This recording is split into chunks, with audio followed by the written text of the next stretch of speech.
Hi, beautiful souls. Welcome or welcome back to my channel. And if you're new here, welcome. My name is Kelly, and in today's video, we're doing another pick a card reading. Today, we're asking Spirit all about, are you meant to be or just a lesson?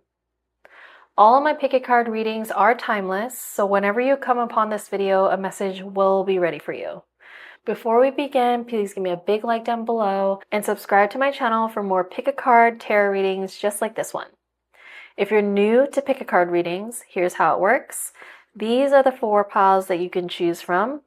This is pile 1 with a calcite moon. This is pile 2 with a blue opal. This is pile 3 with the amethyst. And this is pile 4 with the agate moon. I'll give you some time to start meditating on the cards and choose a pile that you feel the most drawn to.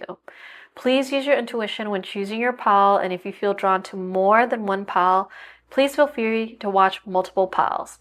There may be more than one message in this video for you today. After you're done deciding, scroll down to the description box or the pinned comment and click on the timestamp to skip to your reading. Tarot is an intuitive and insightful way to read the current energies surrounding a situation. If you ever hear something you do not like in a reading, please don't give up or get discouraged. Remember that you have 100% free will over your life and you could change the course of direction at any time. My intention with these readings is to help gently guide you to a better path for your mind, heart, and soul. So never get discouraged about what you may hear because it may end up being the activation you need to change course. With that being said, I'll give you some time to start meditating on the cards. You can close your eyes and hover your hands over the screen to see if you feel any sensations on a certain pile, or you can simply meditate on the cards and choose a pile based off of your gut feeling.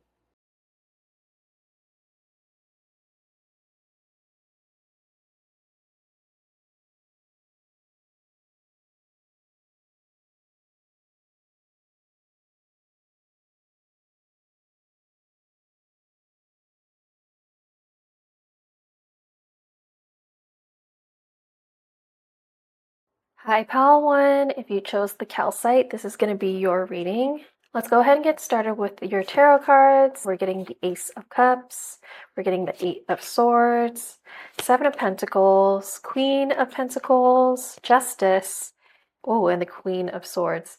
Okay, so before we get into the tarot cards, I really do want to talk about the calcite and why you may have chosen the calcite. With the calcite, we're talking about things like emotional clarity, a gentle cleansing, and even renewed hope. This relationship that you're entering or soon to be entering or that you're in right now, it's going to help you see the situation without any filters or any fear or any fantasies. Maybe in previous relationships, your relationships have been full of the things that I've listed, but this next relationship is more going to be about clarity. This tells you that you can make choices based on your actual needs rather than any illusions, temporary highs, or temporary lows that you might have faced before in the past.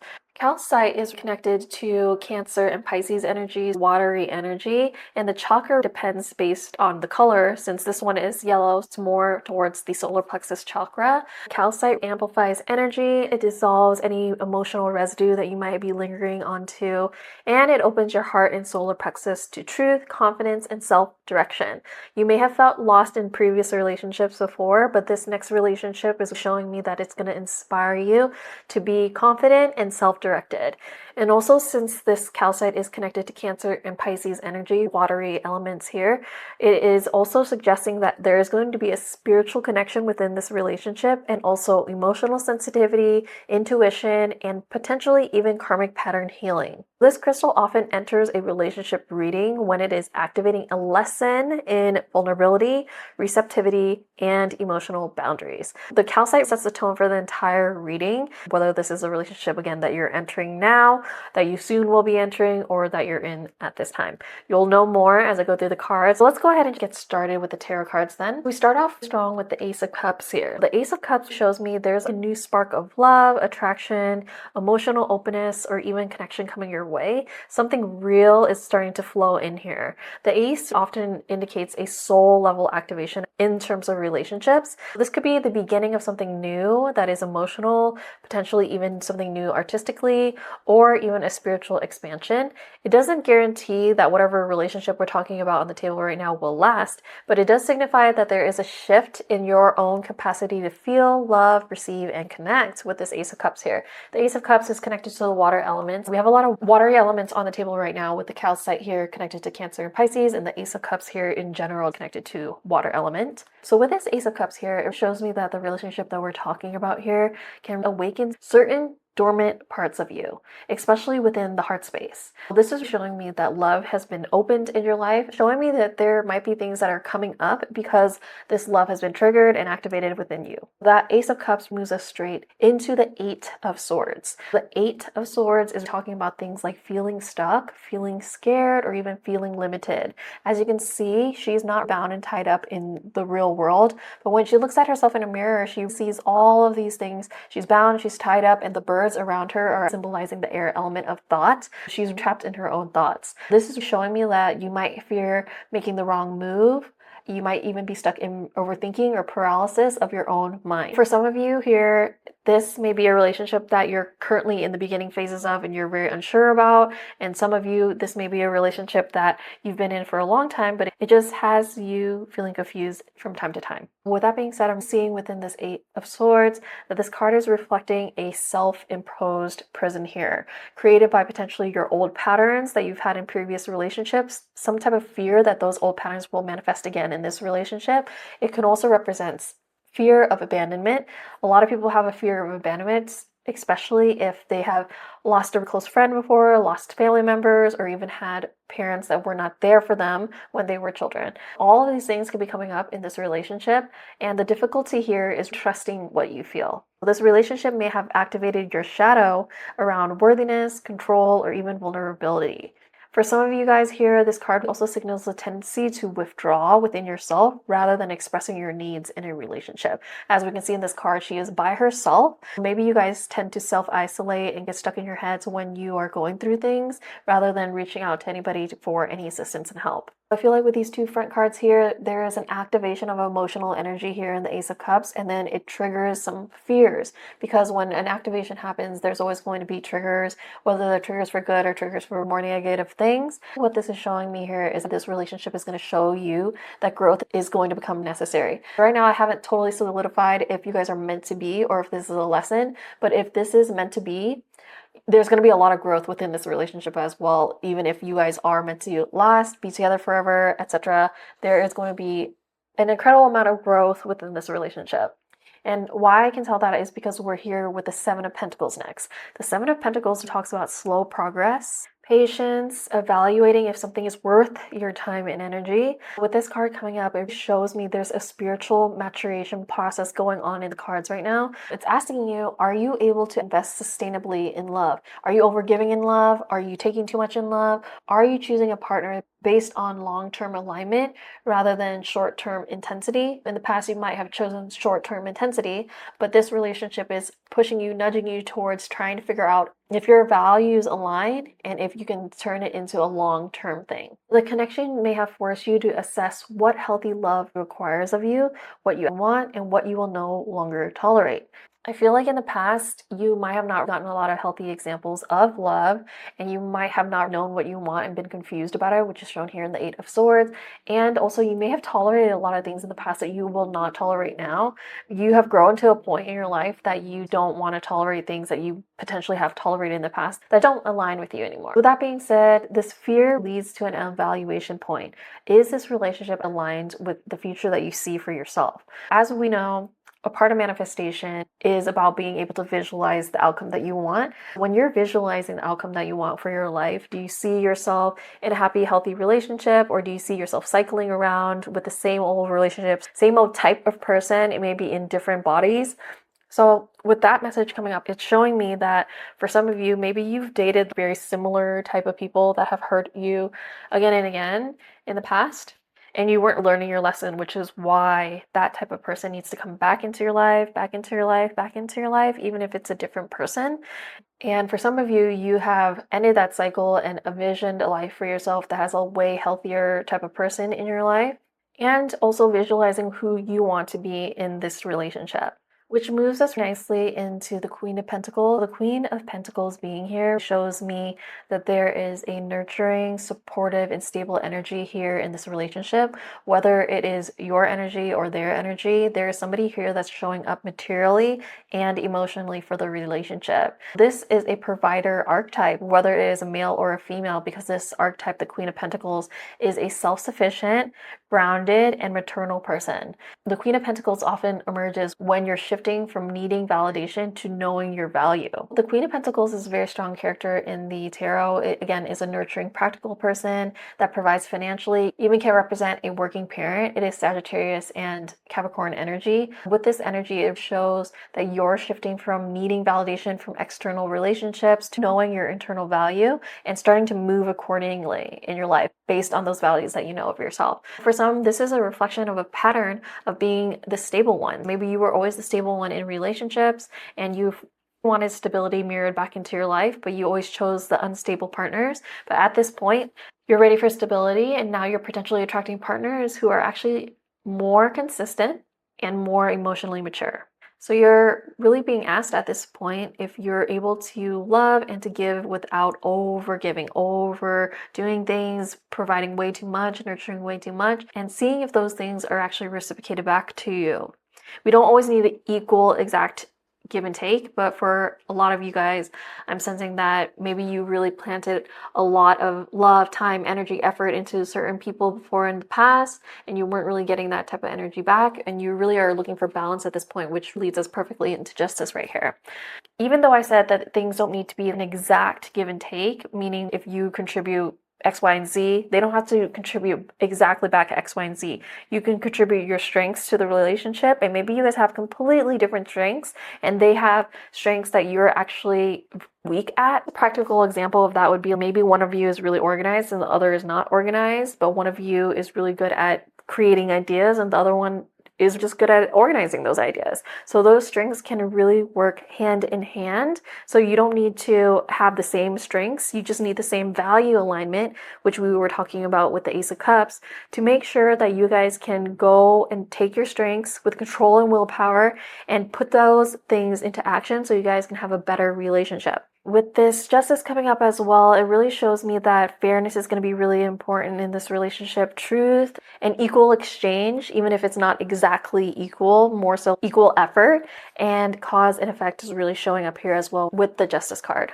Justice reveals a karmic balancing here, relational contracts, and lessons and boundaries. Although I'm seeing a lot of lessons cards here, I do have hope that this is a relationship that is meant to last, but it will be full of lessons. So when I titled this video, Are You Meant to Be or Just a Lesson? There is a truth behind that. Even if you're meant to be, even if you're soulmates, your twin flames, whatever it is, there's going to be a ton of lessons in those type of relationships, even if you're meant to last all the way to the end. But for some, the just a lesson part is that it's truly just a lesson. It was just another person coming up trying to teach you the same lesson that you might have been ignoring before. I was talking about earlier, maybe you guys kept meeting the same type of people again and again and entering relationships with the same type of people again and again. And if it was like that, and you're just repeating lessons, then that would be just a lesson. But we haven't had enough cards here to see if it's meant to be or just a lesson. Let's keep going on. With this justice card here, it shows me and suggests to me that a destined connection is not necessarily meant to last, but meant to teach you the truth. This relationship mirrors any unhealed dynamics so you can correct them. And I just want to remind you that the universe didn't send this to you if the lesson part is resonating with you to hurt you. The universe didn't send this to hurt you. It is sent for you to learn something so you can correct something within your own self or correct something within your energy to see why you keep attracting the same lesson again and again. But let's go ahead and move on to the Queen of Swords here. The Queen of Swords is somebody that has strong boundaries, is very clear, independent, and has very honest communication. I feel like with this card coming up is the integration point here, becoming someone who can love deeply without losing their self, which is the Queen of Pentacles. The Queen of Pentacles can be somebody that over nurtures, over gives, and the shadow of the Queen of Pentacles can be somebody that is overly nurturing, overly providing, and then losing themselves from over giving. With the Queen of Pentacles and the Queen of Swords here, it gives a balance because the Queen is somebody that can speak their truth without fear. She represents a post lesson, clarity, about discernment, about self-worth, about having emotional intelligence, and also having non-attachment. It's important, no matter what relationship you're in, whatever friendship you're talking about here, that you're not overly attached to anybody else, because you cannot have happiness from an external source. You have to have that happiness from within. And then you'll start to notice that you'll start to attract people that aren't lessons. You'll attract people that aren't mirroring something within you. Because truthfully, spirit is always be sending you exactly what you need and what frequency you're on. So if you feel like you're attracting things that are unfair, that are out of balance, there's something within inside of you that is imbalanced.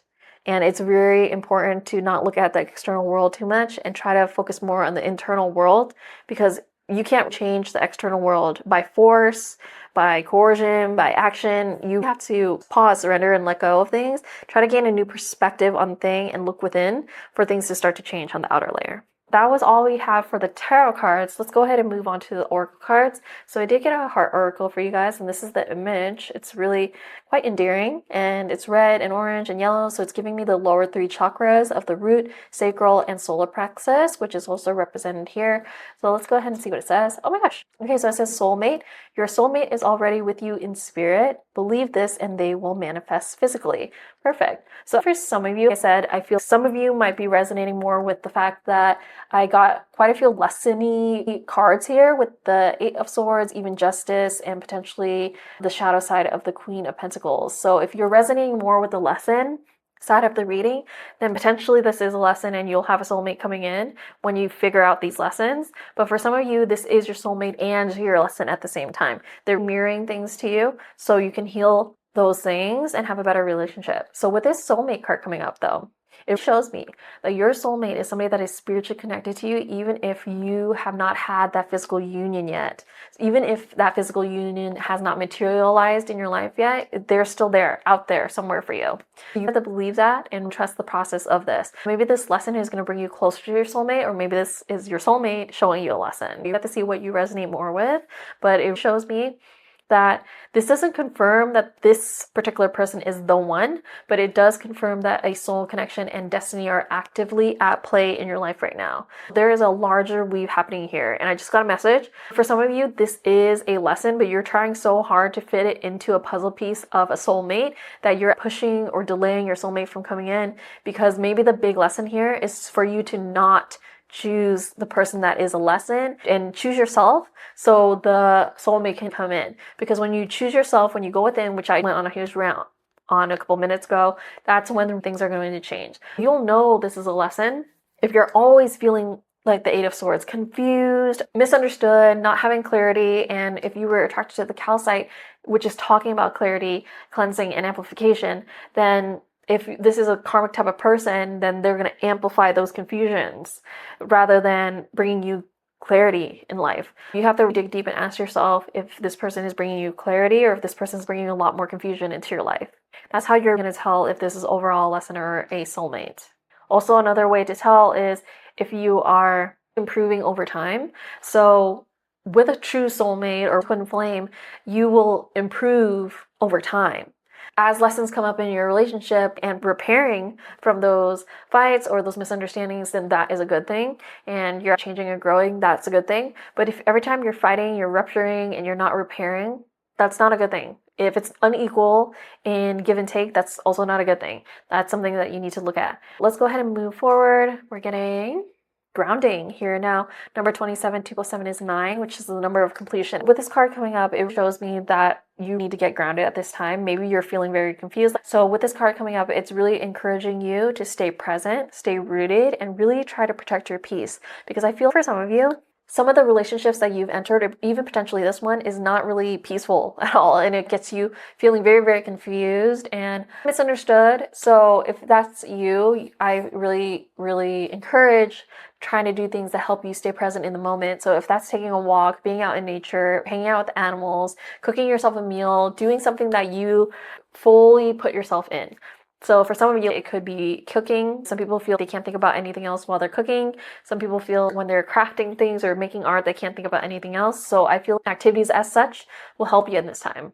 And it really shows me a level of your spiritual development really happens through embodying things. And with this card coming up as well, and very close to the Eight of Swords, it's really having me encourage trying not to live in fantasy, trying not to live in obsession, trying not to escape things. Grounding really allows you to love yourself and love others without losing your center. So if a love that you're entering into or in now always makes you lose your center, always makes you lose your equilibrium, that's probably a lesson. So with this being said, spiritual love really must land on the body, the mind, the soul, the spirit, everything. There should be a connection on all those levels and not just one and then everything else is out of whack.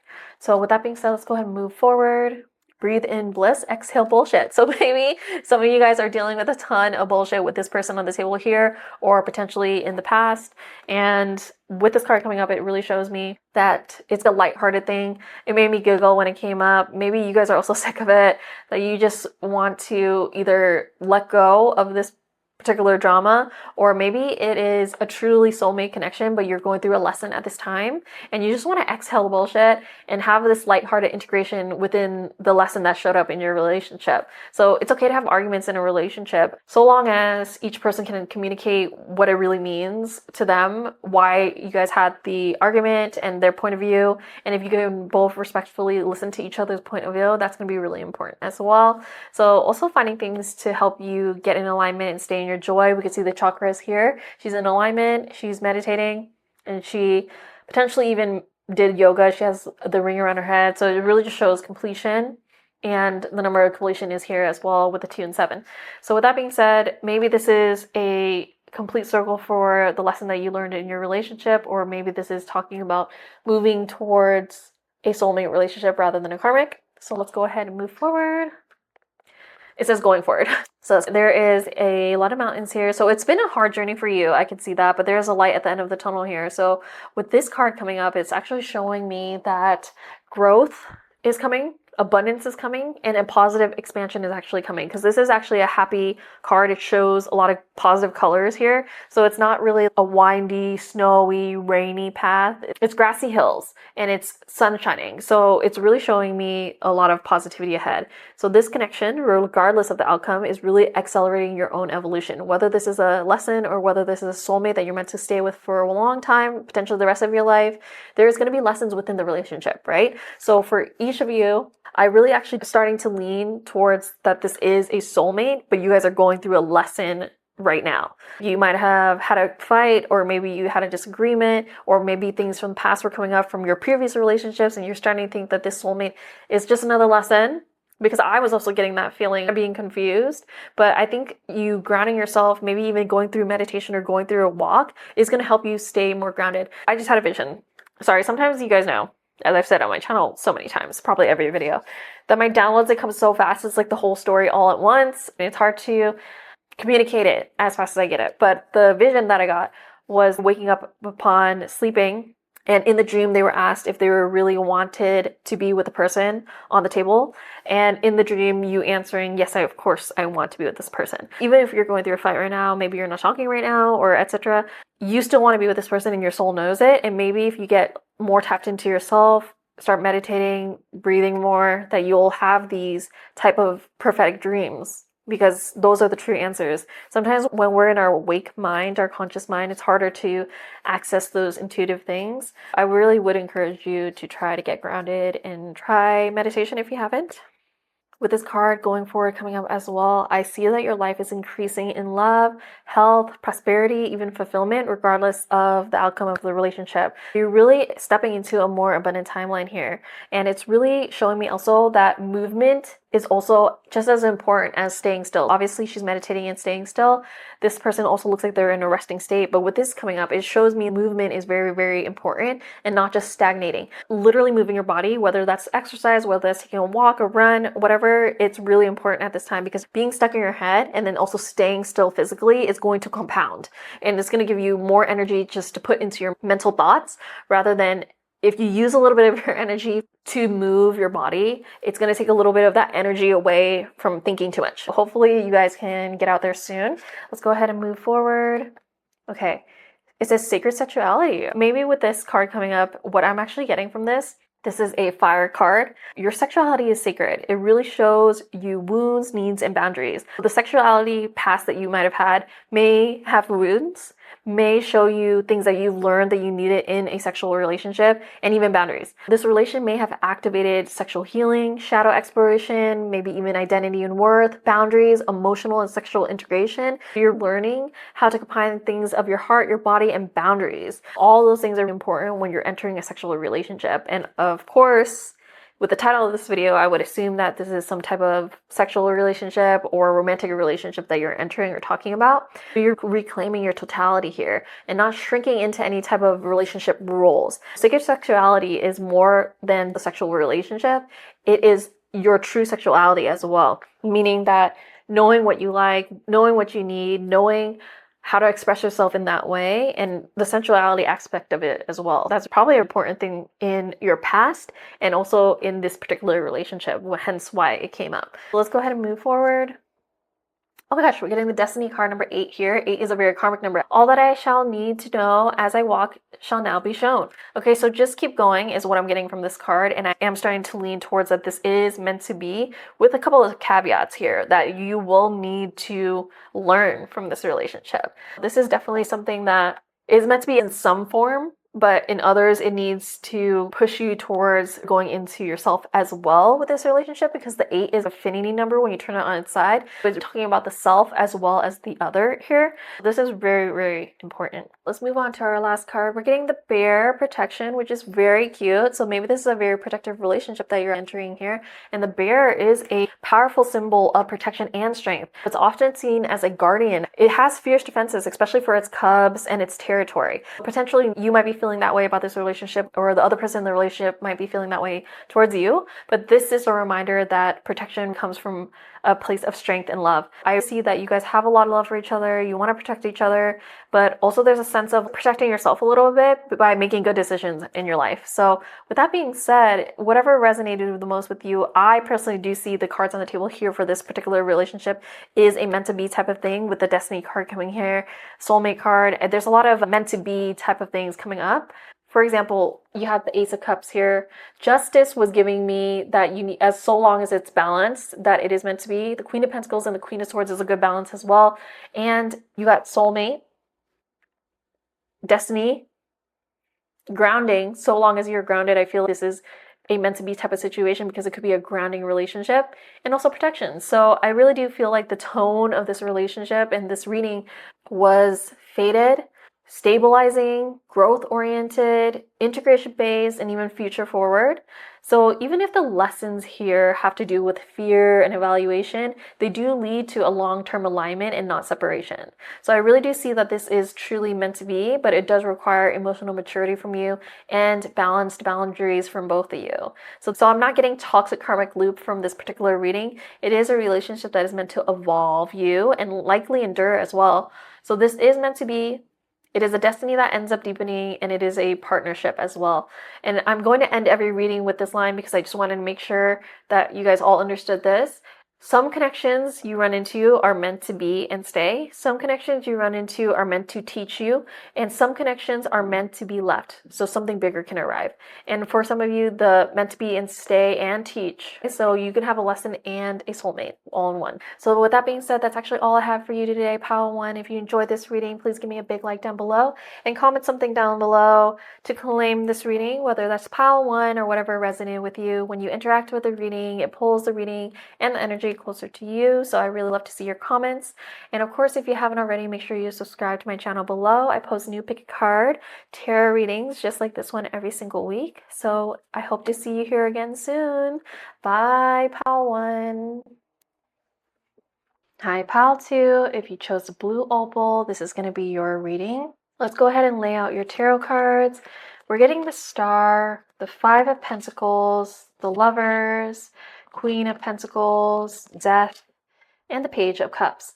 Right off the bat with the Lovers here, I do sense that there is a meant to be element with this reading here. But before we get totally into the tarot cards, I'd love to talk about the blue opal and why you might have been attracted to the blue opal. So the blue opal represents things like calm, communication, and emotional healing. With that being said, it really shows me blue opal helps calm your mind and really helps you express your feelings honestly.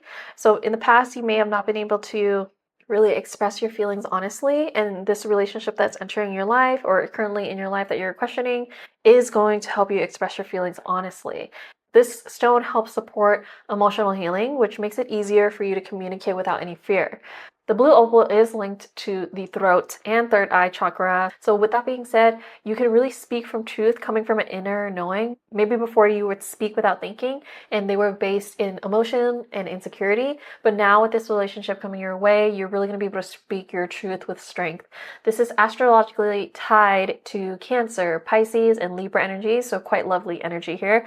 This crystal really helps you resolve any emotional issues and wounds that you've been carrying.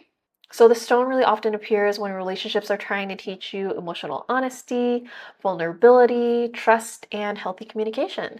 So with that being said, you're not just feeling this connection, you're being asked to articulate it as well, having that healthy connection and a healthy communication to go with that connection. So now let's go ahead and talk about the tarot cards. We start off strong with the star here, and the star really represents hope, healing, and optimism. It is connected to Aquarius energy, so there is a sense that this connection has a spiritual meaning behind it. The star card is also connected to air energy in general, and the star reflects a soul renewal after a period of struggling. So you may have gone through relationships that felt like a bit of a struggle, or even in this relationship felt like you had a period of struggle, and this relationship really activates that part of you that still believes in love even after any pain that you have gone through. This card really represents divine timing and alignment, not just instant gratification. So there is a sense of guidance here, destiny, and inspiration. However, it is often at a slow and delicate pace. So with the star coming up first, it really shows me that this connection awakens possibility, but it is not going to be perfect. There will likely be lessons even if this is a meant to be situation. So with the Five of Pentacles coming next, it shows me a lesson here because the Five of Pentacles talks about feelings of abandonment, rejection, or not being enough. Those are your lessons, those feelings of abandonment and rejection or not being enough. Figuring how you can fill your own cup so you don't feel abandoned when somebody leaves, you don't feel rejected if somebody doesn't agree with you, and you don't feel like you're not enough because the people around you are not similar enough to you, or etc. So this card really reveals an internalized scarcity wound. So that might be the lesson here, to try to have your mindset switch to an abundance mindset rather than scarcity. This belief that love might leave or that you might be shut out if you showed your needs really shows up in this card here. So this can really manifest as emotional withdrawal, hyper independence, or anxiousness and anxious seeking. This relationship may trigger old insecurities around worth, belonging, or safety with this card coming up, but since it is connected here with the hope card, it really shows me that you have hope that you can heal this wound, that you can transform this within yourself, because it all really starts with the mind. Again, I've talked about this on my channel before. With the law of mentalism, everything starts with the mind. Everything has to be a thought first before it can manifest in the world. So, for example, if you do have feelings of not being enough, then you're going to attract a lot of partners that show you that you're not enough very, very clearly. But you almost might have chosen them because you felt that way, rather than being with somebody that showed you that you're more than enough, because that doesn't align with what you feel of yourself. So you reject them, you push them away. That is a definite lesson that I see here. But with this Lovers card coming up, actually, I was doing deeper digging into the major arcana, and the Lovers is connected to Gemini. And I was trying to figure out why it was related to Gemini. Of course, it is an airy card, but I always thought like lovers, like maybe that's a connection in water, but it's actually air and Gemini. And the reason why is because Gemini does represent duality. Gemini is the twins and it represents duality. And love can be dualistic. The love does require actually communication as well, which Gemini also thrives off being able to communicate with others and interactions with others. And having love and a lover is a lot of interaction. So I started to understand how the lovers is a card of choices and decisions, and it's always had that as its definition. But now I really understand, because, for example, a parallel of this with the Gemini energy is Geminis have a lot of friends, they connect with a lot of people. And I feel like a part of that is because they are making choices at all times and decisions at all times of which relationships to enter deeper into, which one has the most harmony and value alignment and true love here, so that they can choose. Because it's Geminis really thrive off of having another person, which is why they're the only zodiac sign that's represented by two beings, because they need another. With that being said, the Lovers card coming up here really shows me that there is a relationship coming that's going to be full of love, attraction, chemistry, and connection. So the Lovers often is less about romance and actually more about choices, values, and maturity, hence why it's related to Gemini. Gemini is actually a very smart sign. I know a lot of people run for the hills when a Gemini comes into their life, but the truth is they're actually very intelligent and they can connect with a lot of different people. And connection actually, especially at this point in where we are with the world, is honestly a skill, because a lot of us, I've noticed an uptick in just antisocial behaviors in the planet, in the world. So actually now being able to connect with people of all types, anywhere, anytime, is a complete asset and skill in this day and age. Also, maybe not everyone feels this way about Gemini, but Gemini can be very funny. So Gemini really knows how to keep it lighthearted and connect with a lot of people, which does require that energy of being harmonious and funny and just go with the flow. And that's why the Lovers is connected to air, because you can't really catch air, right? But we all need air. So it's almost like they're a bit elusive, but they are essential. So it's actually great to have connections, great to have friends and choices in life. So with that Lovers card coming up, it's really showing me and telling me that the questions here for this particular connection is to ask yourself, what is it that you actually want in love? What is it that you're willing to tolerate, or what are you trying to choose? And can you love with intention and not impulsiveness? Because another aspect of Gemini is that they can be flighty. They're one to another friend group, and etc. And it gives impulsive, not Aries impulsive, but that Gemini flighty impulsiveness. So the Lovers really suggest there's an alignment here, but the alignment requires clarity and conscious decision making. So with the Lovers coming up, it really invites you to choose from alignment and not fear. So let's move on to the Queen of Pentacles now. The Queen of Pentacles is a very nurturing, supportive, and grounded energy. It does typically represent Sagittarius and Capricorn energy, and it is even talking about providing financially or talking about a working parent. So with that energy coming up in the reading, it shows me that you have somebody that's coming in that is going to be stable, capable, self-sufficient, and who may feel responsible for holding everything together. So that may be who you're attracting in, or it could be who you are and how you represent yourself in relationships. The Queen of Pentacles is somebody that often symbolizes someone who gives more than they receive, stabilizes their partner, or even carries emotional and material load. This may reflect your role in relationships, loving so deeply, but sometimes over-functioning, over-giving. So really take a look in the mirror and see if that's you and your pattern that has come up again and again in the past. So you're really learning how to offer that support without self-sacrificing, which really shows me that you're changing that, because the Death card does come next and it talks about endings, transformation, and letting go. So with the Death card coming here connected to water and Scorpio energy, the Death card shows me that it is indicating a profound ego death or identity shift catalyzed by this particular connection. So with the question, are you meant to be or are you just a lesson? This pile is actually giving, yes, meant to be. However, it is also a lesson, because it's giving soulmate catalyst energy where they are there for you and inspiring your death and rebirth cycle. And that's a positive thing. So I'm gonna just keep it real. I've met a lot of people in my life. I've connected with a lot of different people. People just come up to me anywhere, grocery store, furniture store, it doesn't matter. They tell me their whole life story. And that's one of the reasons why I started a channel that talks about this type of stuff, relationships, spirituality, tarot, astrology, because in my real life, these type of things were coming up like time and time and time again. And I just started to think maybe this is the default. But when I talked to other people about this, a lot of people were like, that happens to me like sometimes, but it doesn't happen to me all the time. And especially when I get approached and people tell me their life story in front of a friend that it doesn't happen a lot to, they're like, I don't know why people do that to you. So with that being said, it just, inspired me to do this channel. Oh wait. So why I'm going on a little tangent about that is because of all these people that I've met and all these stories that I've heard, I have realized something. Some people do not go through a rebirth cycle even once in their life. The person that they are born, they literally die that way. I know that sounds a little bit harsh, but they don't do any deep internal work, that they are essentially the same person as they were the whole life. And then you meet people that are radically transforming, radically changing, always rebirthing themselves. You almost are meeting a new person every single year. They change their careers, they change their looks, they're willing to leave bad relationships, they're willing to learn, they're willing to develop. They are the people that inspire you because they actually make changes in their life and are willing, again, to leave bad situations and transform themselves and even change their own personalities, change the way that they think about things, etc. So you meet both of these people on both ends of the spectrum, and then you start to realize that the people that actually rebirth, change, and transform are the ones that you want in your life, because you have to have that faith that you can be carried through those difficult times and that you will always find sunny days again, so long as you're willing to transform and change. So it's really, really important. And again, this is related to Scorpio energy. So if you've ever met a Scorpio, they're very intense people. So they're always into changing and even shocking people. It's really showing me that something old must die for a healthier pattern to emerge in your life.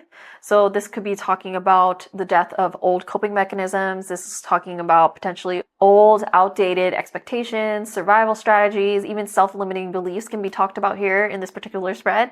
This doesn't guarantee that your relationship ends, but it does guarantee that you don't stay the same person in this particular relationship. So this card, the Death card, comes up and it asks you, who do I become in love? Do you totally transform who you are when you're in a relationship, when you're in love? And is it for the better or is it for the worse? So if it's for the worse, typically that is a karmic relationship or a lesson. If you see yourself becoming more and more of who you're meant to be, who you are in a relationship, then that is a more positive relationship. Let's go ahead and move on to the Page of Cups. So the Page of Cups is really talking about sweetness and curiosity, emotional openness. So the Page of Cups is earth of water energy, and it talks about creative opportunities, intuitive messages, curiosity, and possibilities. So the page really invites vulnerability, spontaneity, and creative emotional expression to come into your life. So this is a really tender, youthful character in the tarot.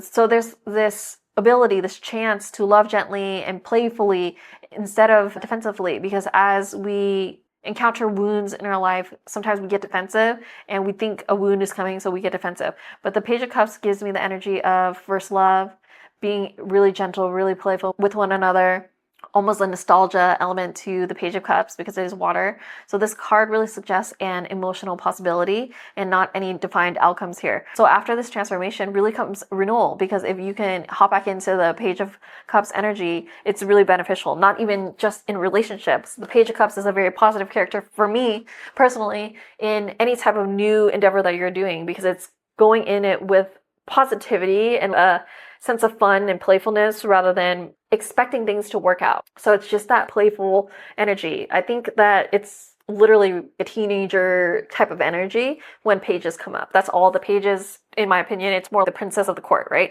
So it's a very innocent, well taken care of type of character. So if we could come back into that, or maybe that's your death process, to stop feeling you're always shut out, responsible for things, with the Queen of Pentacles here, and just coming back into this innocence, joy, fun, and playfulness.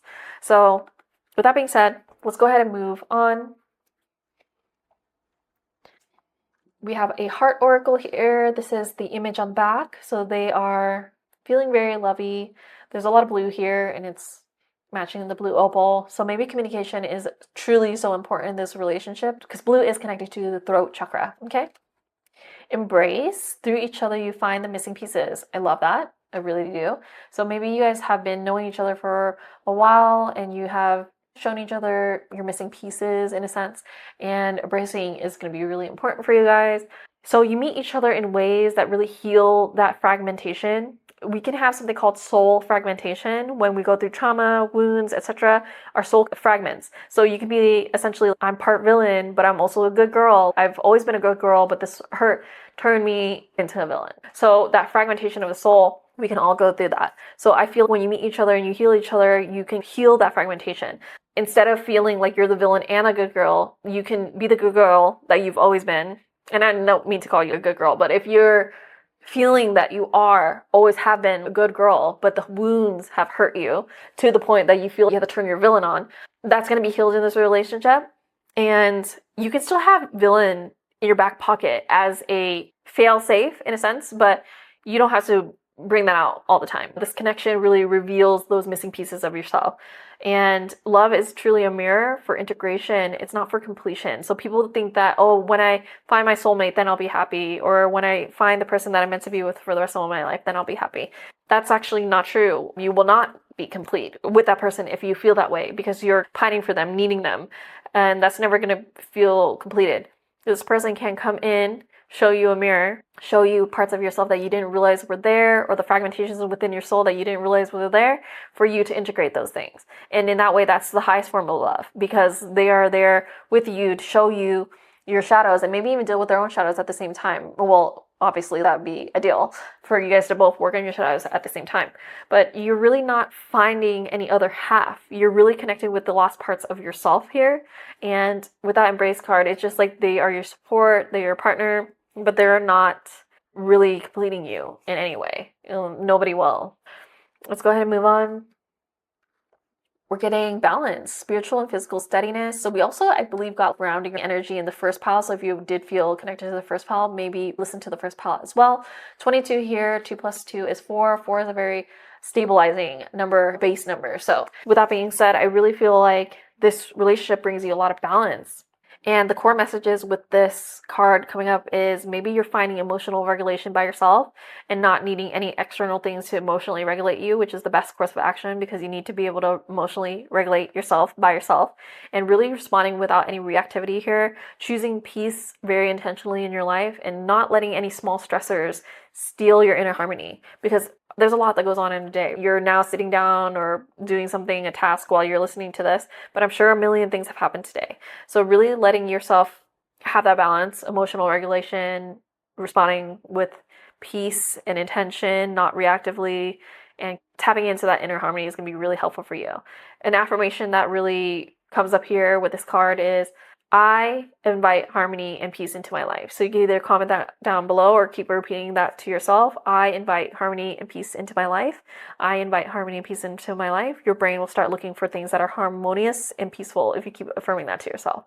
So love really requires an emotional steadiness here, not perfection. There's not going to be all good days, but you need to find some balance within yourself so you can show up better, and the love will reflect in your life as a balanced love. So let's go ahead and move on. We're getting step out of your comfort zone and try something new. So maybe you've been stuck in cycles that you've just been doing the same old thing, been a rut is what I just heard. So stepping out of the comfort zone and trying something new is going to be important for you. So trying anything new, breaking your routine up, inviting spontaneity into your life, and even leaning into things that will expand who you are as a person. With that being said, you can try something you never tried before just to see if you'll like it, because maybe you'll fall in love with it. It could be something artistic, it could be something in the exercise arena, it could be even reading something that you wouldn't normally pick up, etc. So love really is going to require you to open yourself up to unfamiliar territory as well, because maybe your partner invites you to do things that you never would have thought that you would do on your own. So just trying things together. Let's go ahead and move on.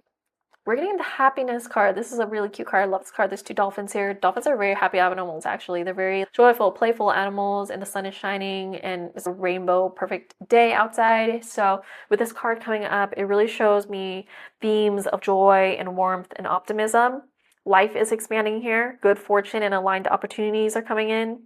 Even emotional and spiritual abundance is coming in. The advice that comes with this card coming up is really allowing yourself to embrace your life fully, allow happiness to really grow steadily in your life, and avoid overwhelming yourself with too much, whether that's too much change, too fast, or just too much expectations on yourself while you're entering into this relationship or trying to navigate this relationship.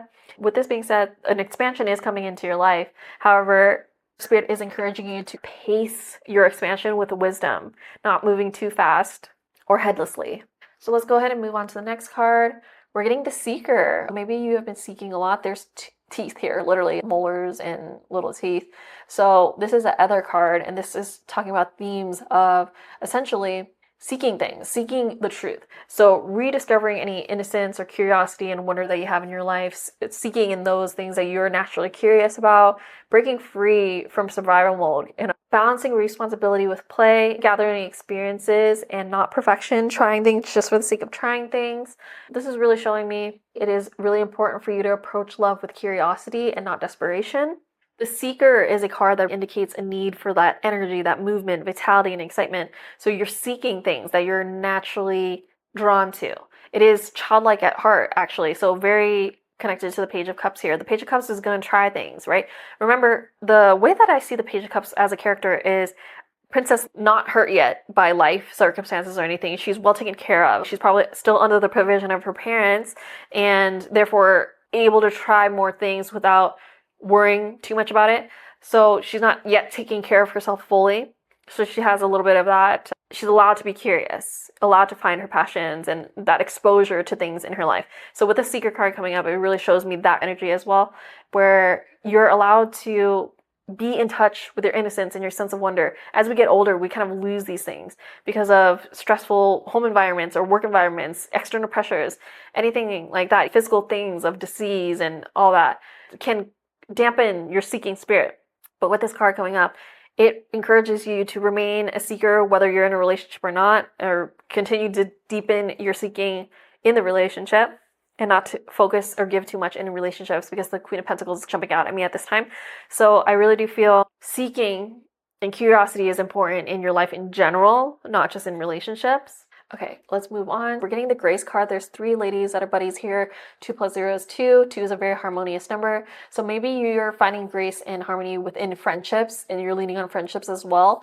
And this Grace card says, grace, blessing, come to me to set me free. Maybe hanging out with your friends makes you feel a little bit free as well. And when you're not deeply connected way too much into your relationship that you lose yourself, you need to continue to hang out with your friends, is what I'm getting from this card, just intuitively, but as well as just allowing blessings to arrive in your life, softening any control that you might have been doing, and receiving support as well, because more than just hanging out with friends, you have other support that you can rely on. So this is alignment with ease here. Grace really flows where resistance ends. So maybe you're resisting something, maybe you're not surrendering enough. So once you surrender, you let go of control, you allow life to teach you with grace, then things are going to be blossoming into your life and blessings are just going to come to you without you having to try so hard. I feel some of you have been trying very, very, very hard, honestly. So let's go ahead and move on. We're getting the Flying Fish, which says possibility. This is a really beautiful card, actually, and I think that it really connects to the Seeker and the Page of Cups, because this is just talking about having that curiosity, believing that there's so many possibilities out there. So, for example, people think that there's not enough good men or women in the world, or etc. And I'm like, there's 8 billion people on the planet. Of course there is. The limiting belief that you have is what's potentially stopping it from flowing into your life. Or people who think that money is a very difficult topic and that it's hard to make it, or have a scarcity mindset. And I'm bringing that up because the Five of Pentacles here does talk about scarcity mindset. But the truth is, there is millions of ways to make money. You can make money in all types of realms and sectors, whatever your strengths are. It really just depends. But then you could also have your money making money. It's really about having that abundance mindset and being able to adapt to things and having the mindset that you can achieve things. And just a general good mindset is going to be very beneficial to you. It's going to open up possibilities in your life. So with this card coming up, it really shows me that you're breaking boundaries. You're really taking leaps of faith here. You're expanding beyond what you've already known. You're going out of your comfort zone. You're embracing new experiences in life. And the shadow side of this Flying Fish is fear of risk, staying small, avoiding opportunities. Maybe people are handing you opportunities even, and you will push it away. So really question yourself. Are there possibilities that you're overlooking? And what leap of faith would change everything in your life? Honestly, love invites a lot of movement and courage, or it should. A good, loving relationship should invite a movement, courage, new possibilities, allow you to be curious, free, not really restricting on you or your energy. So this connection, all in all, really brings hope, love, and possibility all to the table here. But it also activates insecurity and fear. So you're being invited to transform any old patterns that you might have and open up to a healthier and more expressive version of love. So with this pile, I really think you guys are meant to be and a lesson. So this isn't just romance. It's truly a catalyst for emotional healing, identity shift, creative expression, and spiritual expansion. So this relationship invites you to choose from alignment rather than fear, and to step into a future where love is joyful, grounded, and conscious.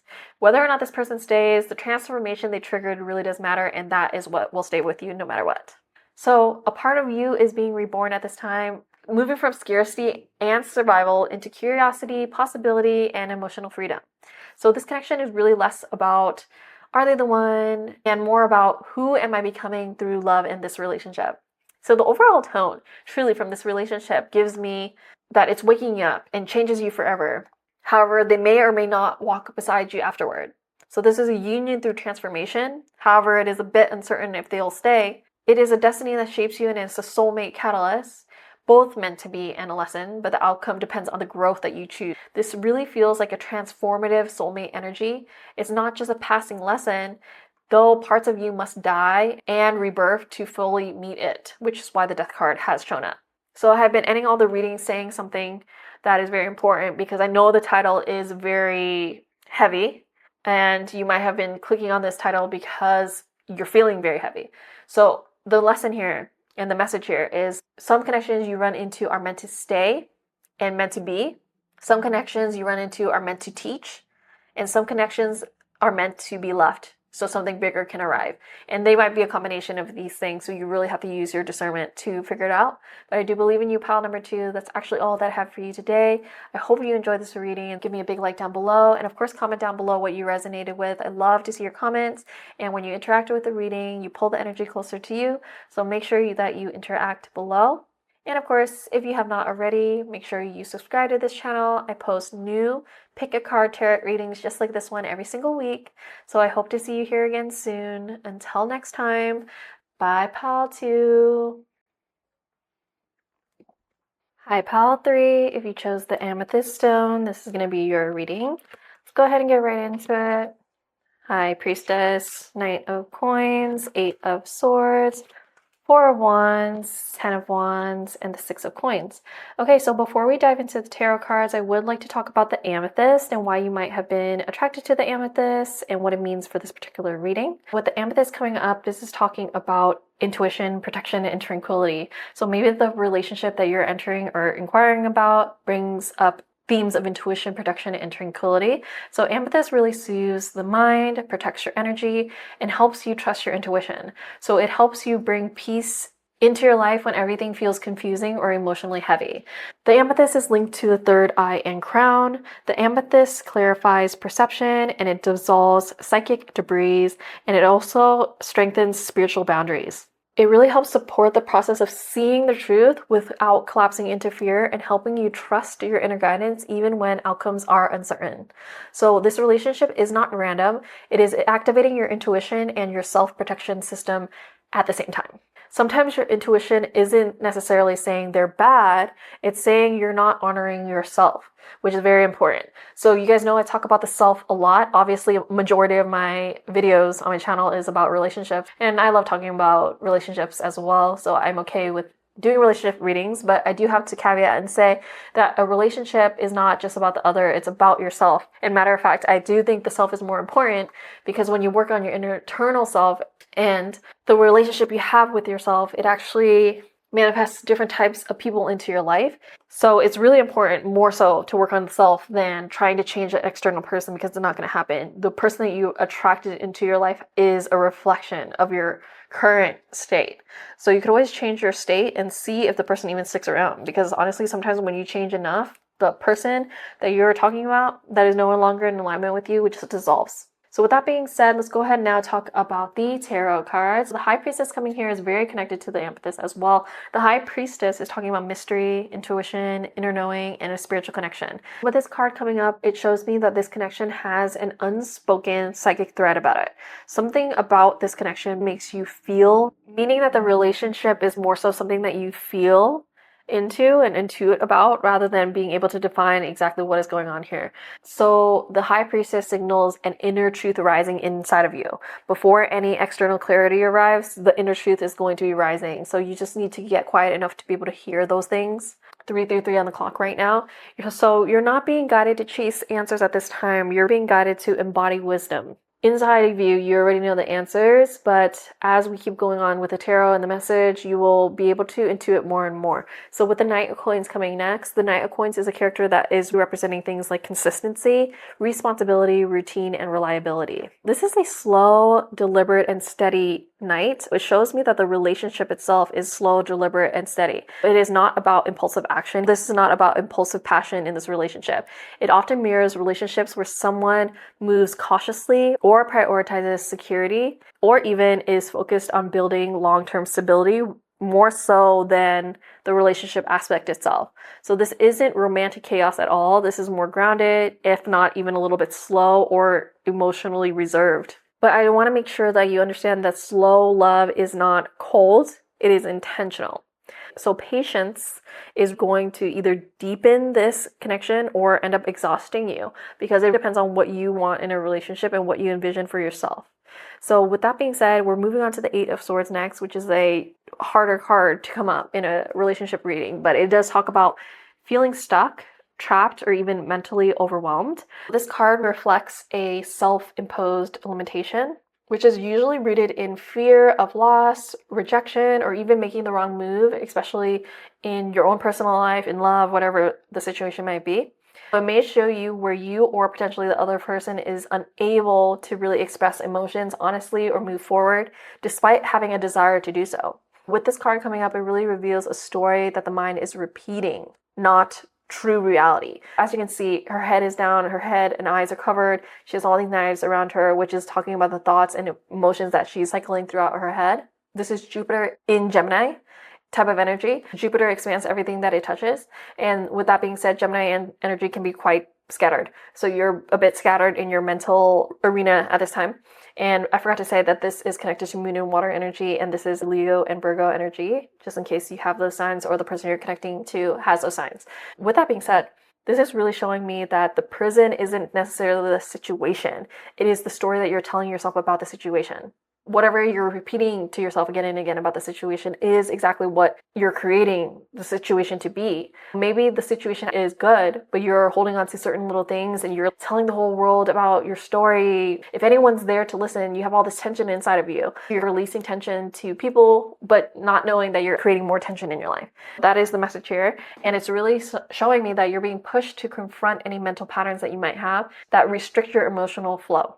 We move on to the Four of Wands next after the Eight of Swords, which is pretty positive. This is talking about joy, celebration, homecoming, harmony, and freedom. Maybe after you learn your lessons of the mental traps that you might have been putting yourself in, that you would be able to invite those things into your life. More joy, more celebration, more harmony and freedom. This is a relational ease at this point, safety, and even belonging. The total opposite of the Eight of Swords that is next to. So it really suggests that there is that potential for a joyful and stable union, but only once the mental and emotional constriction that you have put on yourself is transformed. I'm not sugarcoating anything in my readings or my channel, so when a harsh message comes up, I will deliver the message. I do believe that you can transform, but you really do have to let go of that mental and emotional constriction. So this card here, the Four of Wands, is really talking about commitment energy, compatibility, shared goals, and even domestic harmony.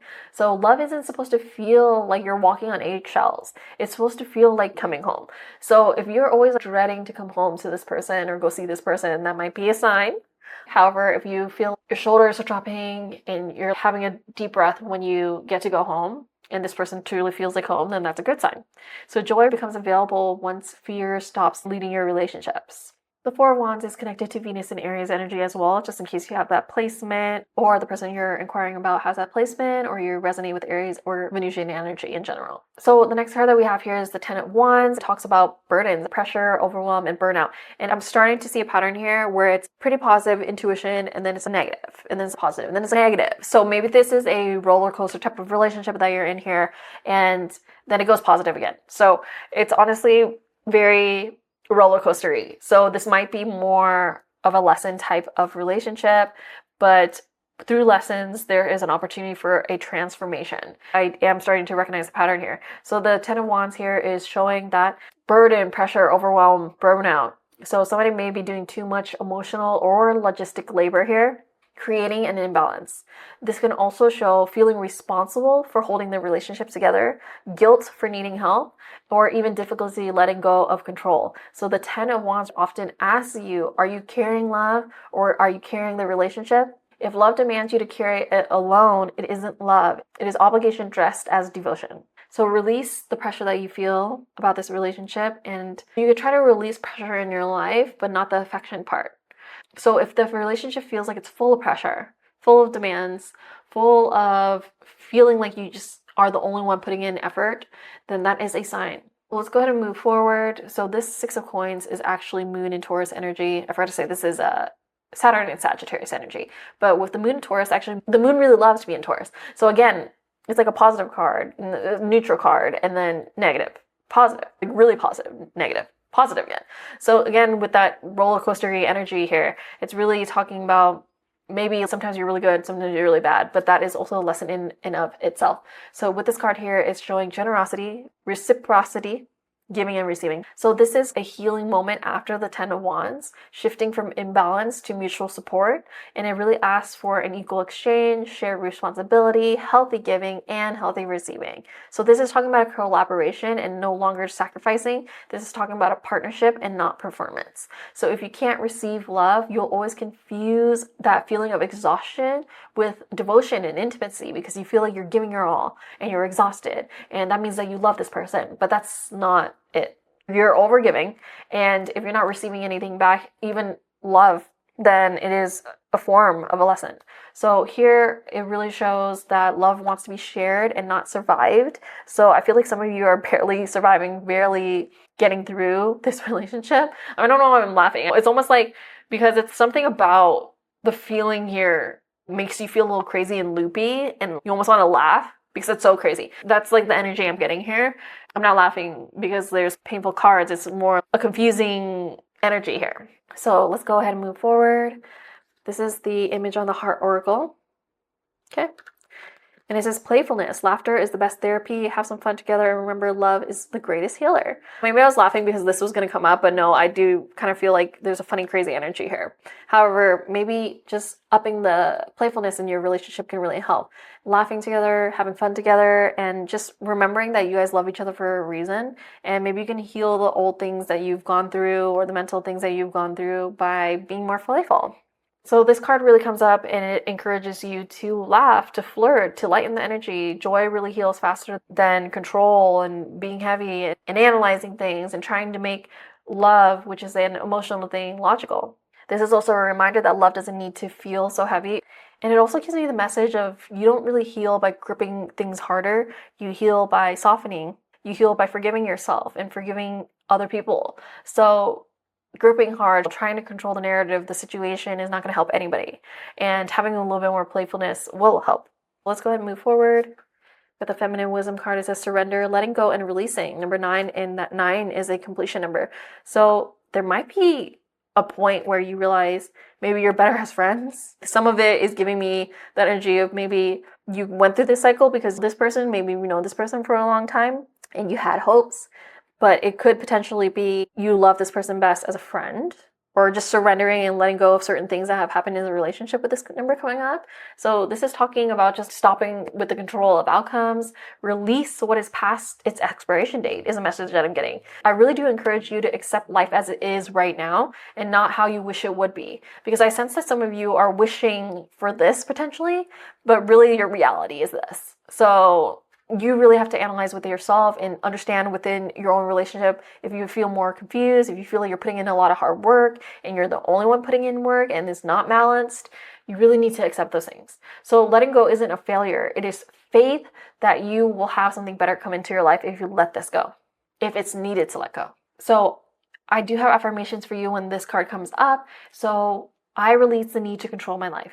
You can repeat that to yourself or you can comment it down below. I release the need to control my life.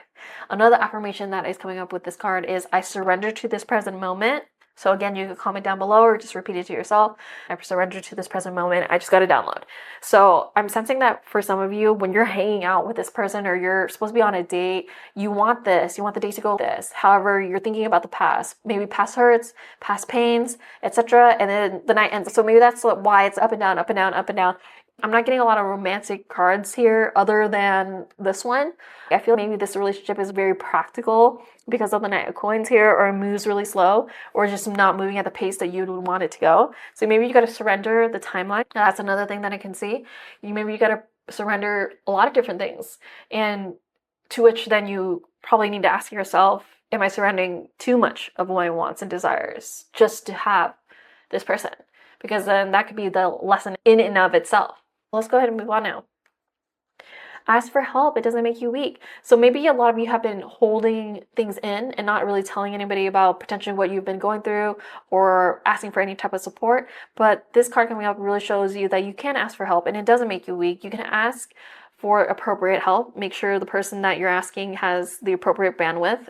So it's okay to have support, but just ask the other person if they have the bandwidth. Support doesn't mean that you're weak. You don't have to carry everything alone. Vulnerability is a strength, and hyper independence is a trauma response. It's not a personality trait. So go ahead and ask, but just make sure that the other person is not also going through a ton of stuff so you don't overdo it. Okay, let's go ahead and move on. It says solitude.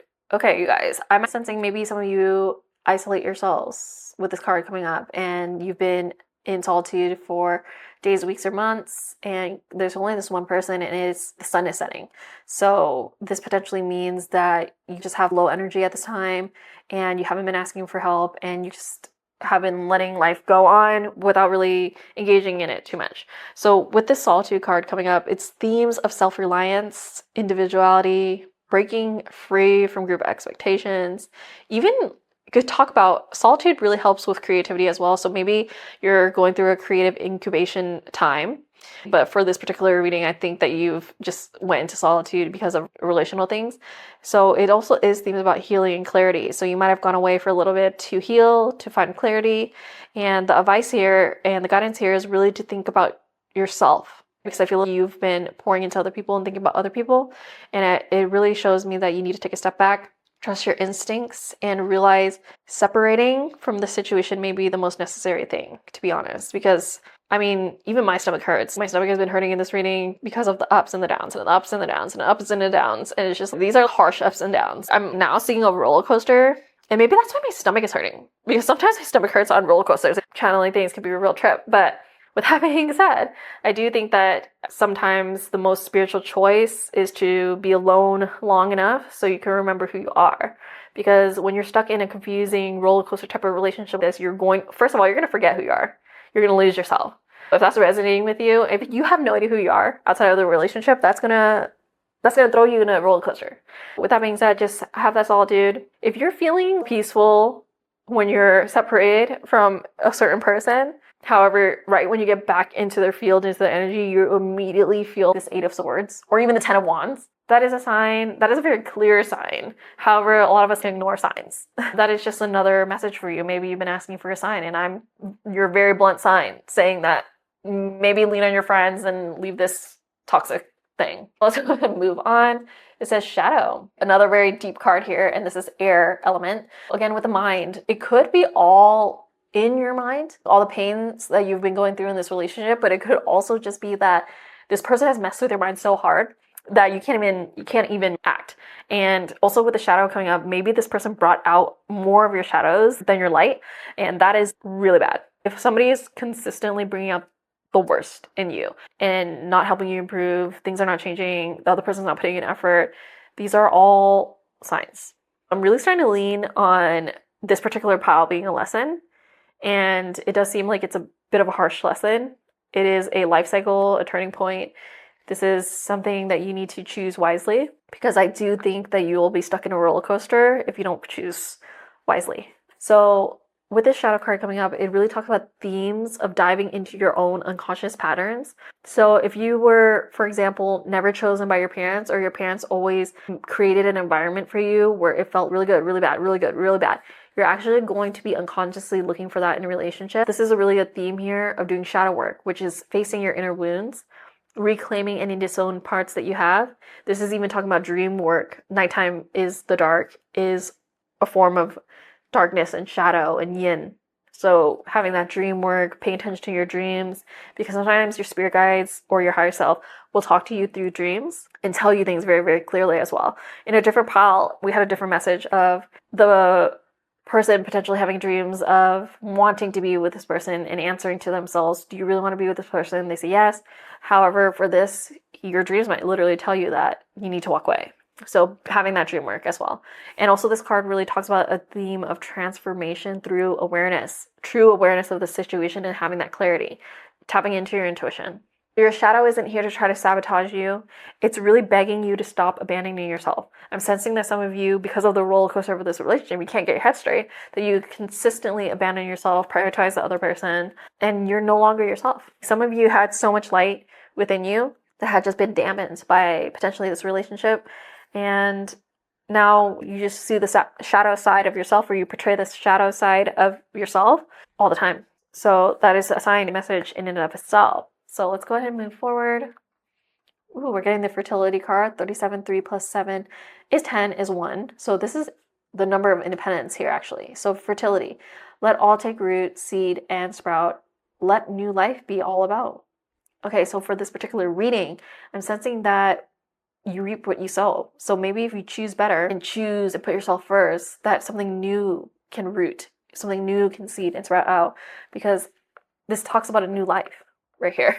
So you could have literally a new life if you choose it. However, if you decide to keep going back into the roller coaster for whatever reason, ask yourself if this is resonating with you, this relationship up and out, up and out. Why?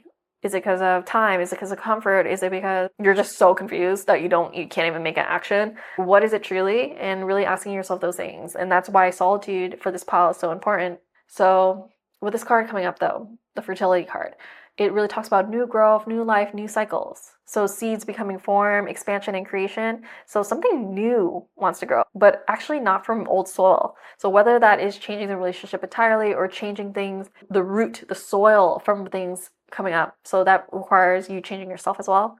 It really depends on each individual's relationship. Let's go ahead and move on to the last card. We're getting the swordfish focus. So with this card, I'm actually thinking you can't even think straight because of the roller coaster. Try to get focused, potentially through solitude, or definitely through solitude, and focus on your overall life and trying to see what is going on here and what you want for your life. Because this card coming up, it's themes of precision, determination, eliminating distractions, and having a clarity of purpose. So with a fertility card here, I'm just gonna make an example. This doesn't have to be everybody's life, but if you're in a relationship with this, unstable, but your dream is to have children, because fertility, it is talking about new life as well. It could talk about children. If that's what you want here, that's what you want. You want to get married, you want to have the children. However, your focus is on this crazy ass relationship. Excuse my cussing. That doesn't math. I'm sorry.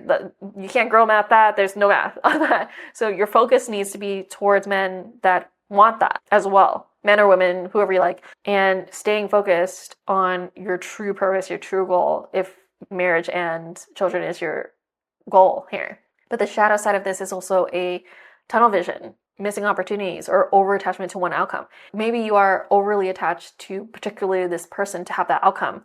But the thing is, you might be missing opportunities because this person doesn't actually want those things.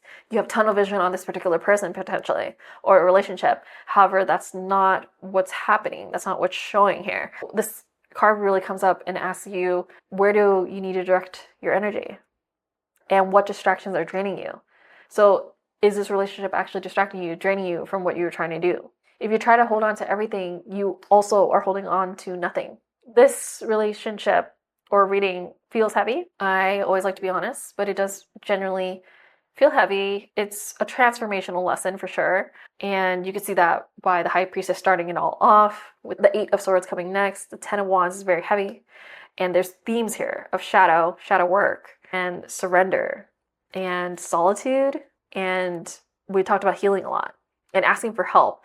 Can I just say, I think that truly this seems very, very heavy. The tone is very, very intense, heavy, quite self-confrontational. This is very spiritual and liberating as well. So this connection really feels like it had a soul agreement, but the higher purpose was inner rewiring, not really a romantic union for you guys to get together. It's more changing deeply. So this really isn't a story about, are they the one? Are you meant to be? It's not a love story, truly. This is more about a story about becoming whole enough to love without performing, controlling, or collapsing. And that requires you letting go, asking for help, facing your shadow, and stepping into solitude when needed, as the cards have said. So healing isn't becoming better for love. It's becoming better at loving yourself. And then things will start to manifest and happen. So this connection is intuitive, spiritually charged, and real, but it also activates mental fear, pressure, and responsibility. Joy is possible here, but not without major internal shifts and a soil change. So soil as in truly the soil of things. When you're planting something, sometimes you need to throw out the old batch of soil and start again. Whether that metaphor is making sense or not, sometimes the soil is bad. This relationship is a mirror for surrender, balance, shadow integration, boundaries, and vulnerability. You're really being asked to stop holding love like it's a burden and start experiencing it is a living exchange. Both people are putting into it. This really doesn't feel random fling or karmic punishment. It really feels a soul-driven restructuring of who you are in relationships. Someone here has touched you really deeply. However, the transformation is yours to take. And I feel Pile 3 is a mirror that really wakes you up. And Pile 3 is really a healing initiation. Pile 3 even gives me the energy of transformation through separation. It's not punishment. It's activation and a purge cycle. This is a lesson that really transforms how you love and relate to other people, not necessarily meant to continue in the long term. The connection really felt like, a soul agreement, but for the sake of transforming. And I've been ending every pile with the same message that I channeled because of the title of this video. I knew it was going to be heavy. So the message is, some connections you run into are meant to be and stay with you. Some connections you run into are meant to teach you. And some connections are meant to be left so something bigger can arrive. And obviously there could be mixes of any of these three, but only you will know. That's actually all that I have for you today, pile number 3. If you enjoyed this reading, of course, give me a big like down below. Even though it is heavy, I hope that you did enjoy the reading. So comment down pile 3 what resonated with you, or just pile 3 to claim the reading. I'm wishing you the best. When you interact with the reading, the energy does come closer to you, so I'm not sure if you want this energy closer to you, but I do see major transformations, so that is a very positive thing, the death and rebirth cycle in life. So with that being said, I am going to end the reading. Make sure that you subscribe to my channel if you haven't already. I post new pick a card tarot readings just like this one every single week, so I really do hope to see you here again next time, pile 3. Until next time, bye, pile 3. Hi, pile 4. If you chose the Agate moon, this is going to be your reading. So let's get into it. We're getting the 4 of Cups, the 7 of Cups, we're getting the Page of Wands, the 9 of Cups, the Tower, and the 6 of Pentacles. All right, let's go ahead and actually talk about the Agate moon before we get into the tarot cards, just so we can see if there was a reason why you felt drawn to the Agate moon. The Agate moon really talks about things like stabilizing your energy and helping you feel grounded, centered, and emotionally balanced. This is a stone that brings you back to yourself when your heart feels anxious or overstimulated.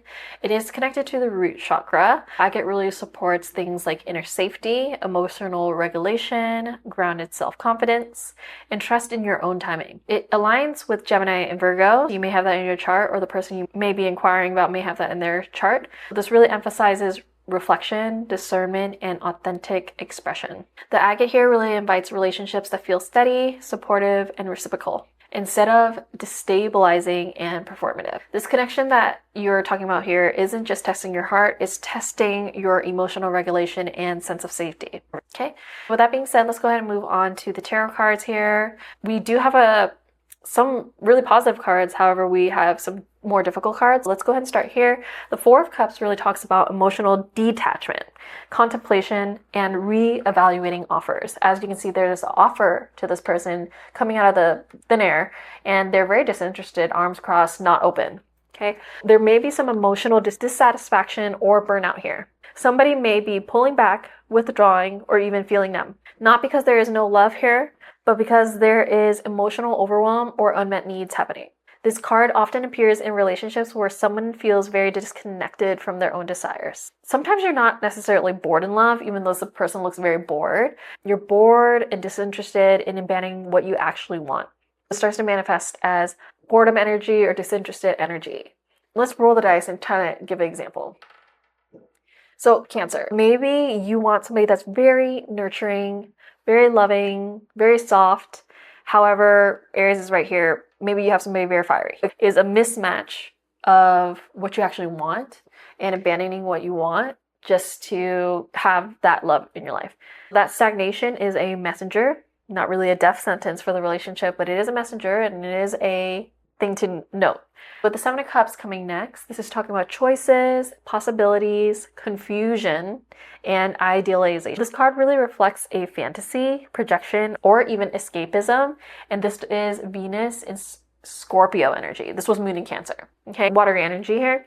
And it is talking about seeing a person through potential rather than reality, or potentially having too many options in love and not really having any clarity. It also points to having an emotional overwhelm or fear of choosing the wrong person, or even cycling between hope and avoidance. Hoping that this person will change or be the person that you want, and just avoiding the situation when it doesn't actually manifest that way. You can't really build a future with somebody you've never actually met, only a version of somebody that you've imagined. You're trying to potentially create this future with this version of somebody, but that is not manifesting in your life. You can't actually move forward and you get confused at that time.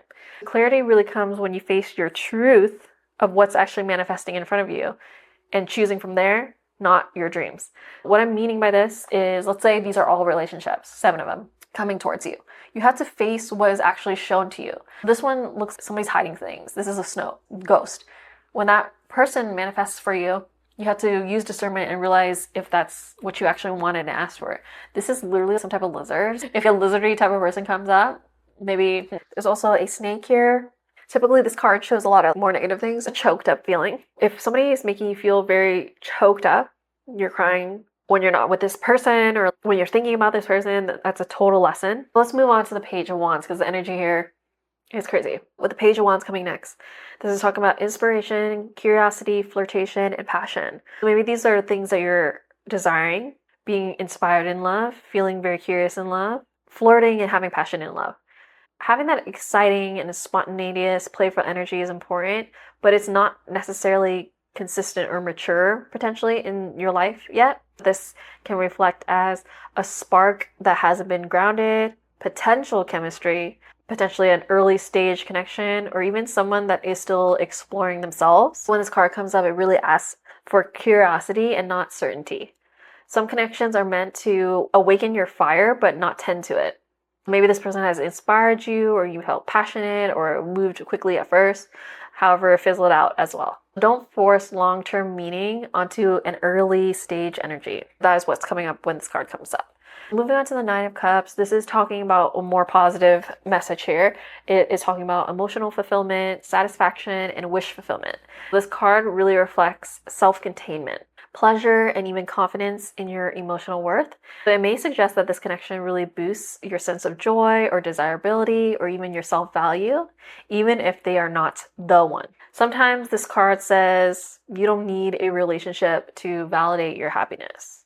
Love that feels good is a reflection of your internal state, not a replacement of your internal state or of your self-worth. Happiness is truly, honestly, an inside job, which is something I've mentioned many times before. It should not be dependent on external forces or even variables. It is all internal. It's very important for you to make sure that you have that satisfaction within, that emotional fulfillment within, rather than wishing for fulfillment externally. And then with the Tower coming next, this is obviously a more heavy card. It talks about sudden change, chaos, revelation, and a breakdown. The Tower clears whatever is false, unstable, or unsustainable. This is not to harm you, but it is actually to free you. This could represent a breakup, a shocking truth, a shift in values, or even an internal awakening. The Tower doesn't necessarily destroy love, because love can go through lessons and challenges and not be destroyed. The Tower destroys illusions. If you have an illusion of a good relationship or illusion of love and a Tower moment happens, then so will a breakup because it wasn't actually true and based in solid foundations. It was an illusion. I know that's a harsh message, but I'm not here to sugarcoat. This is giving the energy of the universe really won't let you stay in rooms or relationships that you outgrew, even if you begged for the comfort. Maybe you're very comfort in this chaotic type of confusing relationship, but the universe is going to show you time and time again if this is in alignment with you or not. This is a wake-up call. It is not a punishment. It is a wake-up call trying to get you to wake up. Moving forward to the Six of Pentacles here, this is talking about generosity, giving and receiving, and a balanced exchange. Maybe these aren't layers of things that you've had in your relationship that you're requesting. Maybe you need a new perspective about it. This is truly a medicine after the Tower. Building a healthier relationship and patterns of reciprocity. This would mean that you would attract somebody that shows you shared effort, mutual support, authentic generosity, and an equal investment. Okay, this is not about chasing crumbs.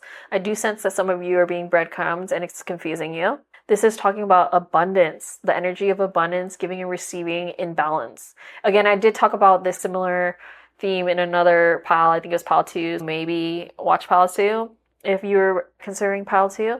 But I was talking about in that reading that when I'm talking about equal give and take or an equal investment, I'm not necessarily saying, let's just do something easy. Let's talk about money. If somebody invests $100 of stuff into the relationship, I'm not necessarily saying give them back $100 worth of stuff. That's not what I meant. What I actually mean is contributing based off of strengths, give effort with your strengths. Let's say you're a very organized person, you give to the relationship your organizational abilities, but the other person is not very organized, but maybe they have really good ideas and they contribute their ideas to the relationship. That's still equal because you're giving what you're strong at and you're putting your effort in. So there's a balanced exchange there. But we're not necessarily talking about exact things because maybe the other person is not organized. You can't expect them to, let's say you help them out by organizing one of their drawers or something like that. You wouldn't necessarily expect an equal give and take, meaning that they're going to organize one of your drawers. The reason why their drawer wasn't organized in the first place is because they're not an organized person. The equal investment is different than sharing the exact same thing. It's talking about having the shared intention of giving effort into the relationship, investing into the relationship however you can with your strengths. That's what I mean when I talk about things, giving and receiving, balanced exchange, and shared efforts, things like that. It doesn't have to be the exact same. The intention of giving the same is giving what you can. If you're always trying to prove your worth, you're not really in a relationship. You're in a performance. If you're always trying to get this other person's love by pouring more and more and more into the relationship, all your strengths, even things that you're not strong at, just to get their attention, it's draining. And healthy love feels mutual. It's not supposed to be feeling draining. We're done with the tarot cards now. Let's move on to your oracle cards. All right, this is the image on the back of the oracle card. It is a bird. Birds do represent freedom. That might be a sign. And the energy I'm feeling here is very free, actually. You may not always understand why certain things happen. However, there is always a higher purpose to the events in your life. Through turmoil, a blessing will soon be revealed. Okay, so I did feel freedom when I was touching that card. So potentially with the Tower here, it could represent a breakup coming or that is happening now in your relationship. Hence why you just were curious if you were really meant to be or a lesson.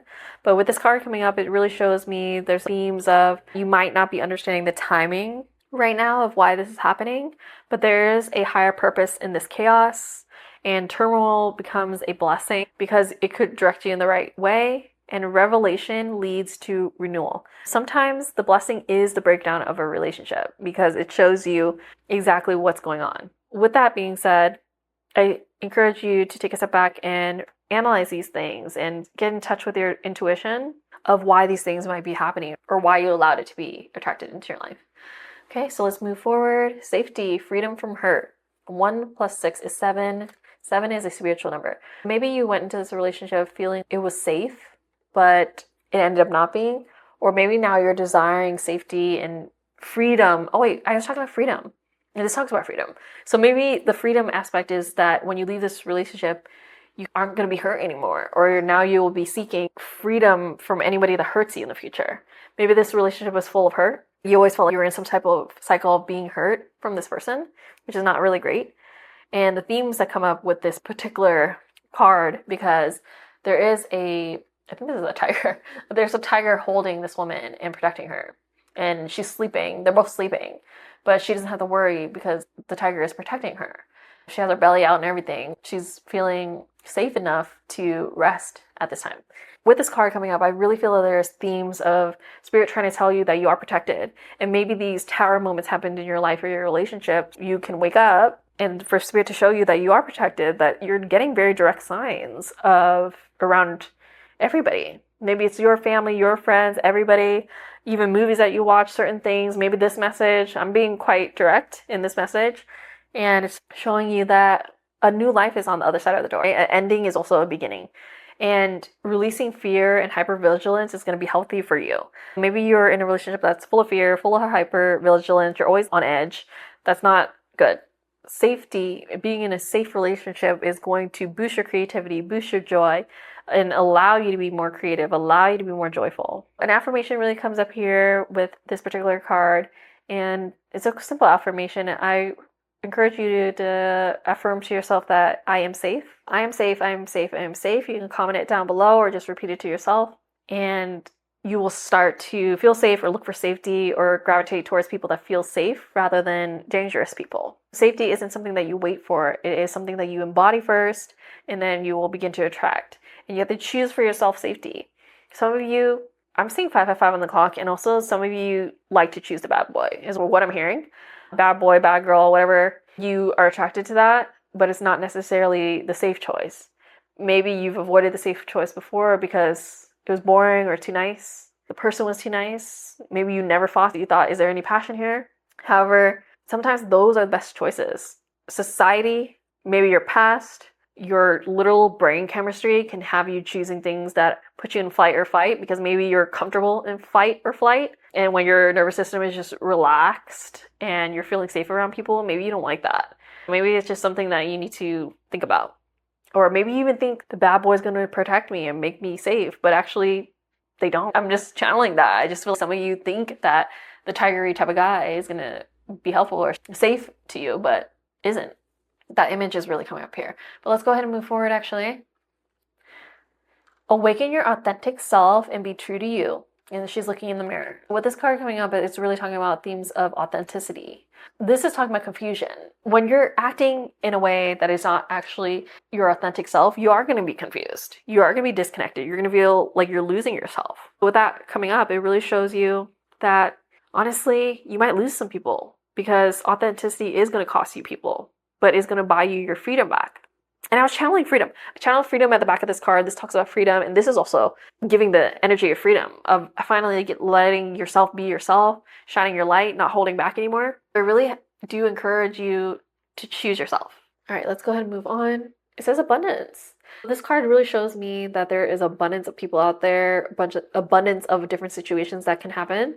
And you don't have to stay stuck in scarcity mindset or scarcity relationships. I accidentally covered some of this card. Well, not accidentally, I purposely did it, but it's funny how only the person, somebody's breadcrumbing. That's the energy that I'm getting from this because I covered it. But it's really just breadcrumbs. But you don't need to settle for breadcrumbs. You can have the whole bakery. You can have the whole bakery. There is abundance when you realize literally that is all available to you. There's also themes that come up with this abundance card. Themes that I'm really sensing here is that opportunities are multiplying and life wants you to win. Giving and receiving really increases abundance as well. Give with no expectation of receiving anything back. It will come back to you at some point. Prosperity is really natural. It's not forced. We are all abundant, which is a mental thing.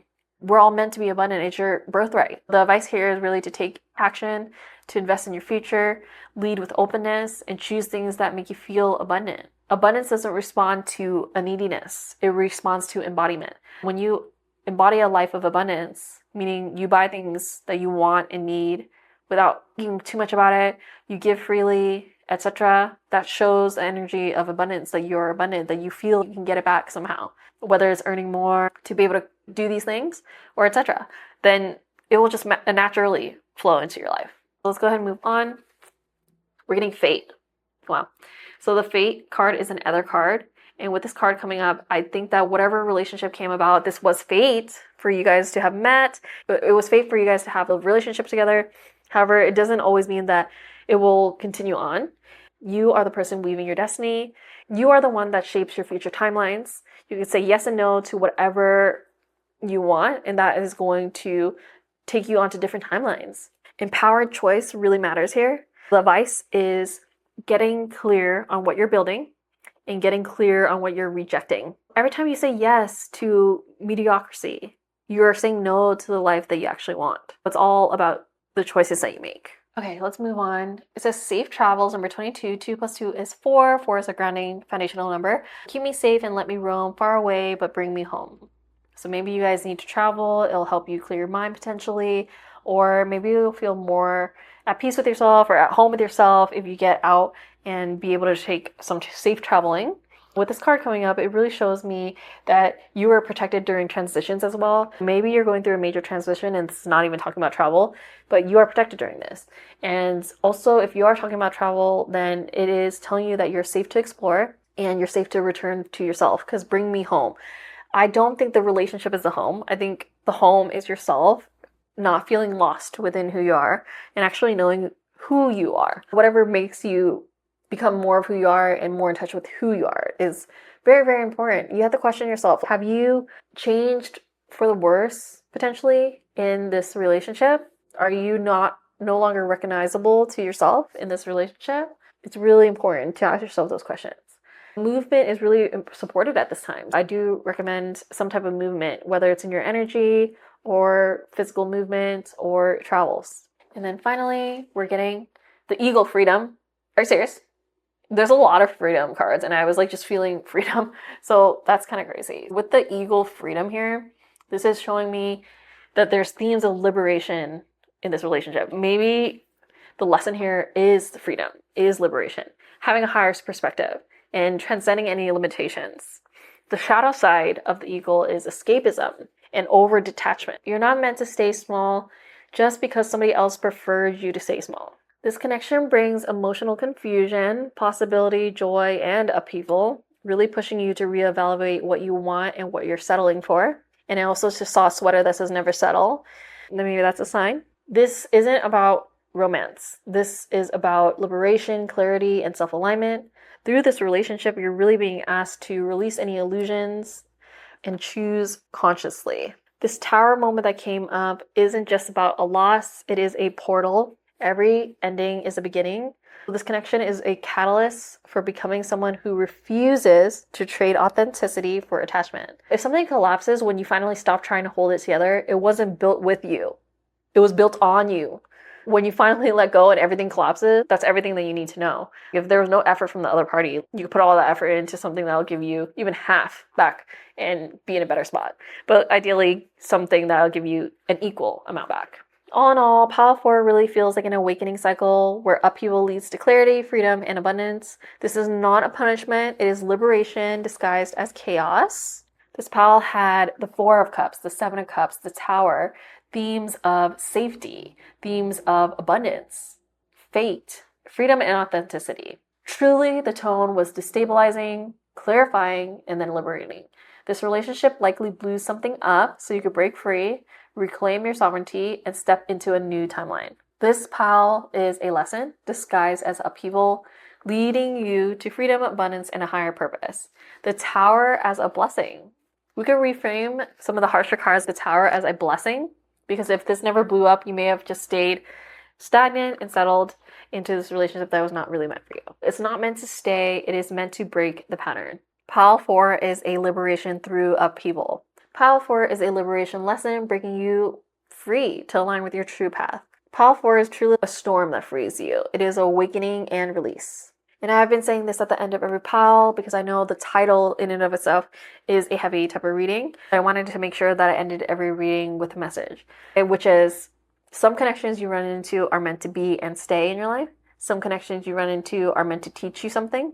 And some connections are meant to be left so something bigger can arrive. And maybe it's a combination of some of these things, but only you will know what resonates the most with you, and tapping into your intuition will help you with that. Pile number 4, that's actually all I have for you today. If you enjoyed this reading or it helped you, please give me a big like down below and comment down below pile number 4 to claim the reading or tell me what resonated with you. Even though it was a heavier reading, there's a lot of good things to take from the reading. I hope to see your comments down below. It does bring the energy closer to you when you're interacting with a reading. Go ahead and interact below. And of course, if you haven't already, make sure you subscribe to my channel. I post new pick a card tarot readings just like this one every single week. I hope to see you here again soon. Bye, Pal 4.